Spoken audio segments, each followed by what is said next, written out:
Olá, eu sou a Dayana e esse vídeo é resultado da disciplina Literaturas Africanas de Língua Portuguesa 2, ministrada pelo professor Dr. Luiz Fernando de França, do curso de Letras da UFOP. E nele nós vamos fazer uma análise do romance Terra Sonâmbula, do escritor moçambicano Mia Couto. Um pouco da história do Mia Couto. Antônio Emílio Leite Couto nasceu no dia 5 de julho de 1955 em Beira, uma cidade moçambicana, onde também foi escolarizado, cidade capital da província de Sofala, em Moçambique.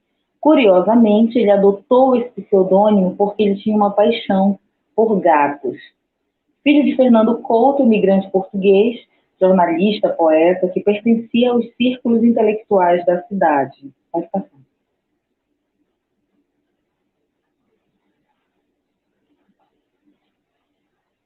Bom, Mia Couto, com 14 anos, ele teve seus poemas publicados no jornal Notícias da Beira. 3 anos depois, em 1971, ele mudou-se para a cidade de Moçambique.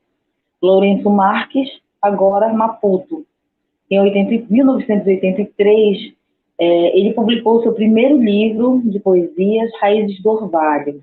Em 85, abandonou a carreira de jornalista e ingressou no curso de Biologia na Universidade Eduardo Mondlane, com a especialidade Ecologia. Bom, Mia Couto ele é muito mais que um escritor.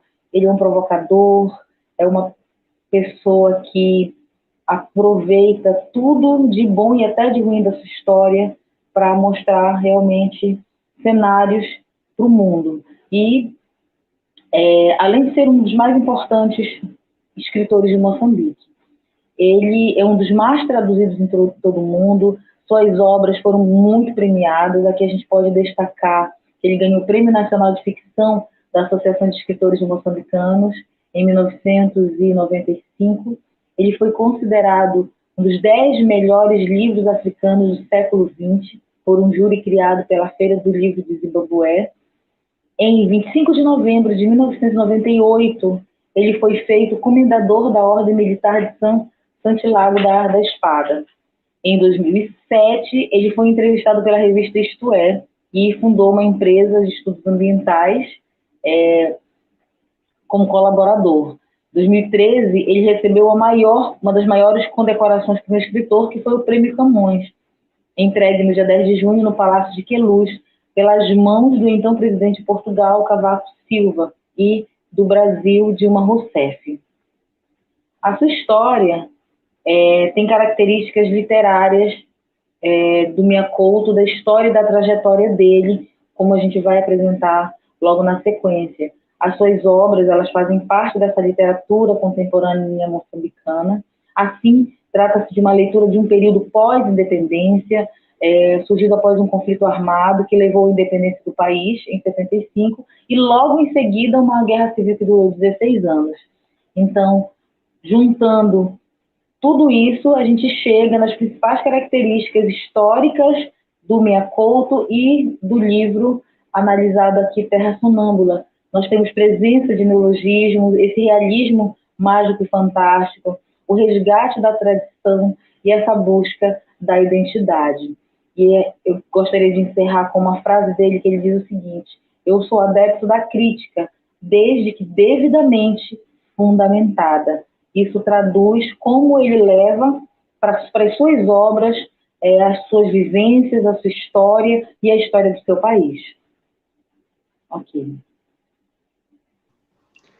Bem, agora a gente parte para uma reflexão um pouco mais teórico-crítica sobre o romance e o autor e o contexto, a partir principalmente do artigo Mia Couto e a Incurável Doença de Sonhar, da Carmen Lúcia Tindó Seco. Então, como a Elisângela já introduziu, o romance ele é escrito no período pós-independência, mas depois da independência a gente tem também uma guerra civil em Moçambique que durou 16 anos. E no mesmo ano de lançamento, de publicação do romance, que foi em 1992, a Frelimo, que é a Frente de Libertação de Moçambique, e a Renamo, a Resistência Nacional Moçambicana, o partido de oposição à Frelimo, que se tornou o partido oficial depois da libertação, eles assinam esse acordo de paz para encerrar essa guerra civil que durou 16 anos.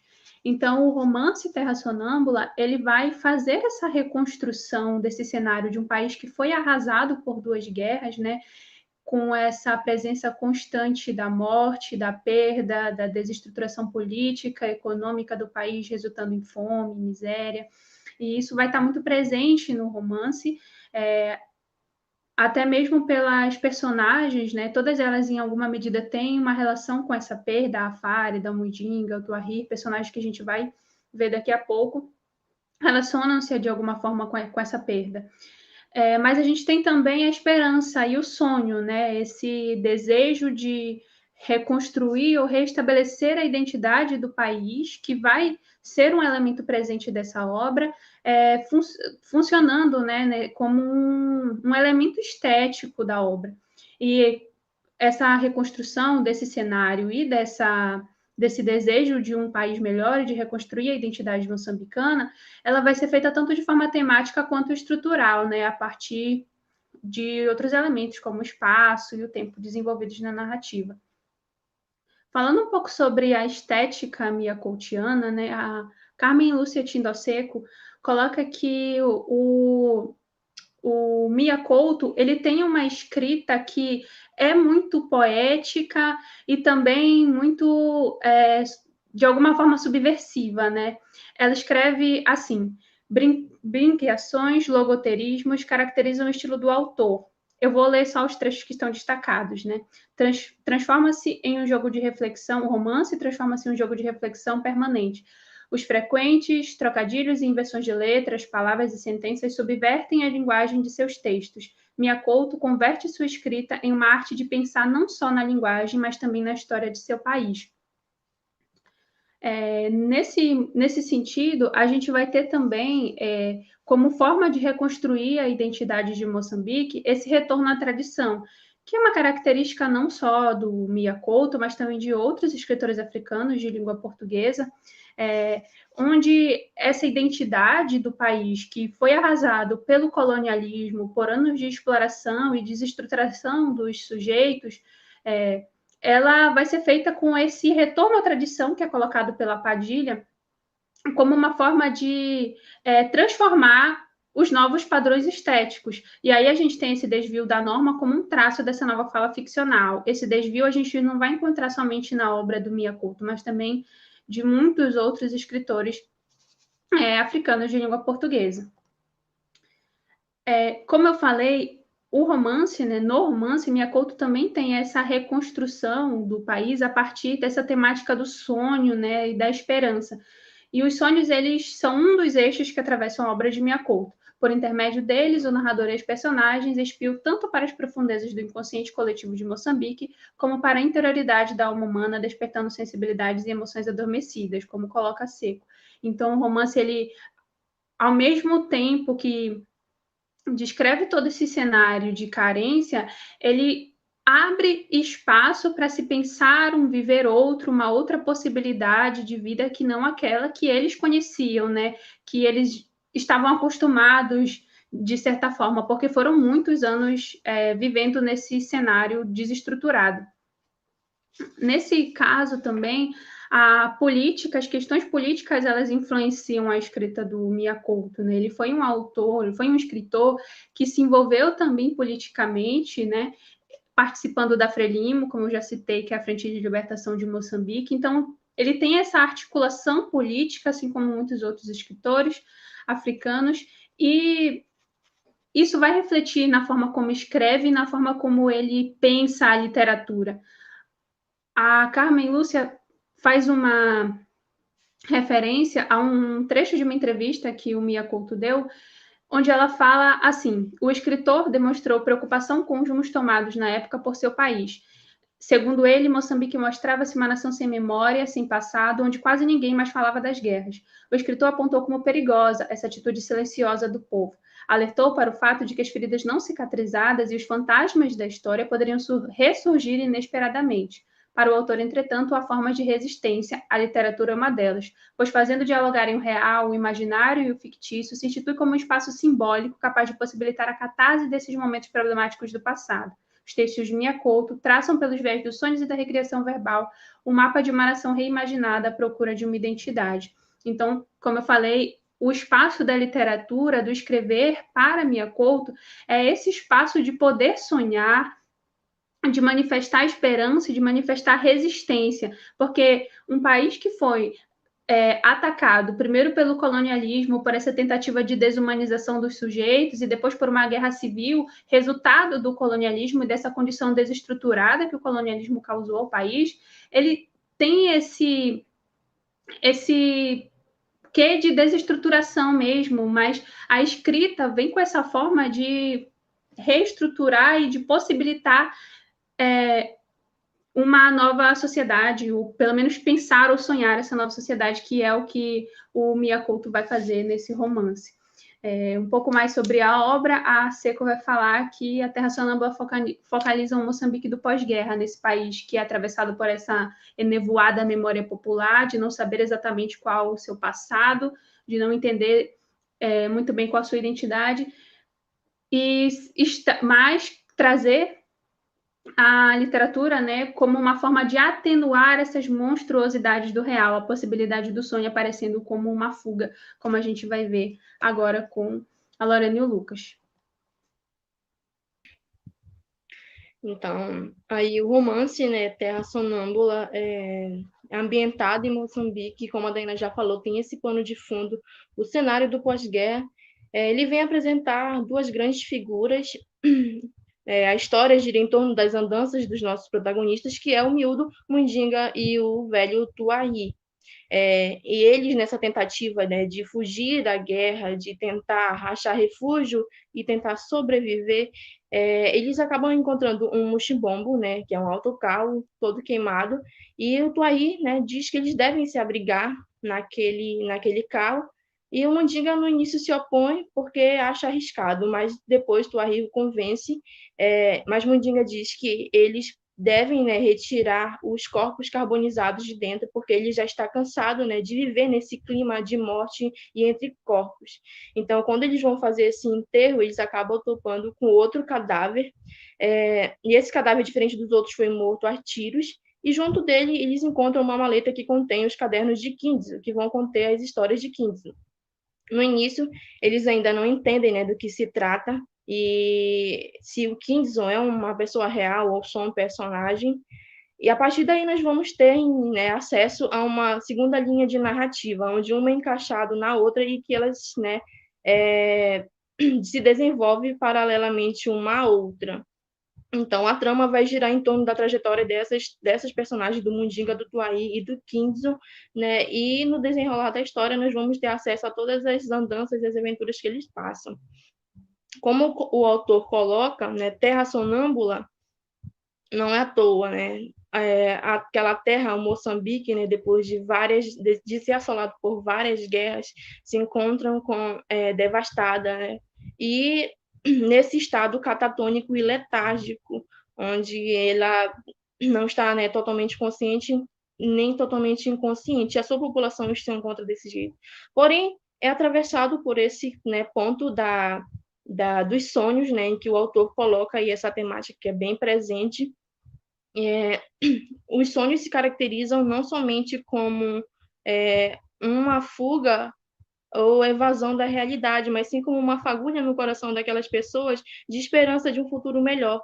Então, é um elemento que propulsiona para mudanças no futuro. As pessoas daquela terra estão nesse estado catatônico e letárgico por causa do cenário, né, que eles estão, né, desse cenário cruel e desesperador. Porém, eles encontram no sonho essa esperança, né, de futuros melhores. E nós encontramos no Mundinga e no Tuaí esses personagens sendo representados, em que eles encontram nas narrativas do Kinzo, nos cadernos de Kinzo, essa esperança, esse refúgio, principalmente o Mundinga, porque ele se encontra, né, perdido, desmemoriado, depois de enfrentar uma doença que quase o matou e ser salvo pelo Tuaí, né? Ele está lá sem memórias, né, sem lembranças do seu passado, ele não sabe quem ele é. E quando ele começa a ler os cadernos de Kinzo, ele começa a se identificar com aquele personagem, né? Ele começa a ter lembranças. Então, O próprio Kinzo, nas suas narrativas, eles apresentam através de sonhos. Ele sonha e ele escreve. Então, quando ele, né, tece as suas narrativas, ele apresenta um corpo de personagens que vai representar essa multiculturalidade de Moçambique, né, da nação moçambicana. Então, é importante porque toda vez que ele topa com um novo personagem, né, uma nova personalidade, ele faz questão de contar a sua história. Então, ele resgata a manutenção desse narrar, né, do oral, do repasse oral das narrativas. E, né, aí nós temos diferentes personalidades que caracterizam esse resgate dos costumes de Moçambique, né, os seus rituais, as suas línguas, e é apresentado tanto para o Mundinga, né? E o Mundinga se identifica nisso, porque ele não é só um personagem, ele representa esse Moçambique, né? Essa terra, essa nação sonâmbula, essa nação perdida, né? Que perdeu seus costumes, perdeu as suas tradições, e nessa tentativa de resgatar, nessa tentativa de encontrar a sua identidade, que está presente em muitos dos personagens da história de Terra Sonâmbula. Temos aí, por exemplo, na história de Mundinga e Tuari, o Cicaleto, que é, né, um velho, um senhor já ancião, que ele persiste na sua aldeia, em permanecer na sua aldeia, porque ele não quer que aquela tradição se perca. Então, ele fica lá com todo afinco na sua missão de, né, tentar subsistir, né, e tentar manter as suas tradições. Temos também o Nhamataka, que é o criador de rios, porque ele, né, tem essa esperança de criar um rio para salvar as pessoas que se encontram naquele cenário lá de guerra e de crueldades. E dentro da história do Kinzo, nós também temos outras personalidades, como a Farida, como o indiano Surendra, que vem aí reaver essas tensões raciais, também levanta um ponto muito importante, em que ainda persiste, né, desde o tempo colonial, e também na figura do português Romão Pinto, né? Que é essa figura do colono que ainda está aí assombrando a população moçambicana, assim como a população, né, de todo o continente africano, sobre essas tensões raciais. Então, é muito importante, ao ler, fazer essa análise dessas personagens, né, e esse resgate das tradições e dos costumes, né, daquela população, para dar, né, um ânimo a mais para eles continuarem sobrevivendo e continuarem persistindo. Bem, dando sequência ao que a Lorena já comentou, nós temos aqui dentro da obra dois narradores, né? Eles aparecem em momentos distintos. Nós temos um narrador heterodiegético, que é um narrador de fora da história, ele observa ali a situação de Mundinga e Tuari, vai contando a história deles. E temos um narrador autodiegético, que é um narrador que conta a sua própria história, que nesse caso é o próprio Kinzo, né, nos seus cadernos, que o Mundinga lê. E nós podemos perceber, por exemplo, dentro desse excerto que está no slide, como isso aparece. Diz o seguinte: o miúdo lê em voz alta, seus olhos se abrem mais que a voz que, lenta e cuidadosa, vai decifrando as letras. Ler era coisa que ele apenas agora se recordava saber. O velho Tuari, ignorante das letras, não lhe despertara a faculdade da leitura. A lua parece ter sido chamada pela voz de Mundinga. A noite toda vai se enluarando. Pratinha, a estrada escuta a história que desponta dos cadernos. Quero pôr os tempos, e aí começa Kinzo a contar sua própria história. Pode passar. Ok. E a gente percebe que esses personagens, no caso Tuari e Mundinga, eles fazem um mergulho onírico, né, uma fuga daquela realidade, mas também tentando encontrar esperança. E a gente percebe nesse trecho que a escritora teórica que nós utilizamos como base para essa apresentação, Seco, ela destaca exatamente como isso aparece, né? Divididos entre dois mundos, o da cruel realidade, o da poesia contida nos cadernos de Kinzo, Mundinga e Tuari efetuam uma viagem iniciática para, em meio ao horror da violência e da fome provocado pelas guerrilhas, reaprender os caminhos do sonho e da paz. Então, eles fazem esse mergulho, tentando reaprender esses caminhos e, ao mesmo tempo, tentando fugir um pouco daquela realidade caótica. E nós percebemos também muito forte, dentro dessa obra, essa relação de dependência entre o velho, né, e o novo. O velho aqui representando todas as tradições moçambicanas, africanas, e o novo, essa esperança, o sonho, a imaginação. E também a gente pode destacar o seguinte, que não tem como eles existirem separadamente, né? Pois o velho, ele precisa do novo para repassar os seus conhecimentos, as tradições, e o novo precisa do velho para se conhecer, né? Para saber da sua ancestralidade, para saber da sua história. Tanto é que Padilha, que é a nossa outra teórica utilizada nessa apresentação, ela destaca o seguinte: não há novo sem velho, ainda mais quando se trata de reelaborações do inconsciente coletivo de um povo africano. Por isso, vai surgir, no espaço da ficção, o fio temático da velhice. Pode passar. Nós temos aqui um excerto que mostra, um excerto da obra, que mostra um pouco dessa dependência entre o velho e o novo, e também esses saberes, né, as tradições, né, os conhecimentos, as experiências de vida que Tuari tem, o velho no caso. Por que estás tão reduzido, filho? É que trago um desgosto de mulher. Isso não tem remédio, filho. Eu sei muito bem, porque eu vivi num tempo em que o amor era uma coisa perigosa. Tu vives num tempo em que o amor é uma coisa estúpida, e o velho desenrola seu pensamento. Nosso mundo de então era feito de miséria e fome. O que valia o amor, a amizade? O único valor, nos dias atuais, é sobreviver. À medida que Tuari fala, o miúdo se sente minguar, pequeno, quase sem idade. Ele carecia de sua paterna mão, porém, ao invés de ajudar, o velho lhe pede apoio. Estava com frio, solicitou agasalho. Então a gente percebe essa relação de dependência. E a velhice, ela representa a tradição, como nós já falamos muito aqui, e a memória moçambicana e africana. Tuari, assim como o Tuari, o pai Taímo também, que é o pai de Kinzo na história, eles dois representam fortemente essa tradição. Como destaca, por exemplo, Seco. Tuari é o mais velho que, transmitindo ensinamentos ao jovem Mandinga, o faz recobrar parte da memória. Nos cadernos de Kinzo, o seu correlato é o pai chamado Taímo, através do qual são resgatadas várias tradições, como, por exemplo, a do culto aos antepassados, prática comum às religiões africanas. Então, a gente percebe essa velhice representando a tradição. E a juventude, ela representa a força, né? E a renovação que, mesmo, né, sendo nova, resguarda as tradições antigas, né? Resguarda a cultura. E Seco também destaca o seguinte: Mundinga e Kinzo, fundidos, representam a força jovem que, na sabedoria ancestral africana, é capaz de renovar o mundo pelo lirismo, acordando velhas tradições e a capacidade de imaginar. Então, a juventude tem essa força de resguardar as tradições, né, e essa capacidade de recriar, né, também. Bom, eu gostaria de agradecer, né, a todos que estão acompanhando esse vídeo. Essa foi uma breve análise, né, que nós fizemos do romance de Terra Sonâmbula. Existem muitos aspectos que podem ser destacados, que podem ser encontrados, pesquisados. E a gente deixa aqui o convite para você que está vendo esse vídeo a conhecer a obra, fazer uma leitura.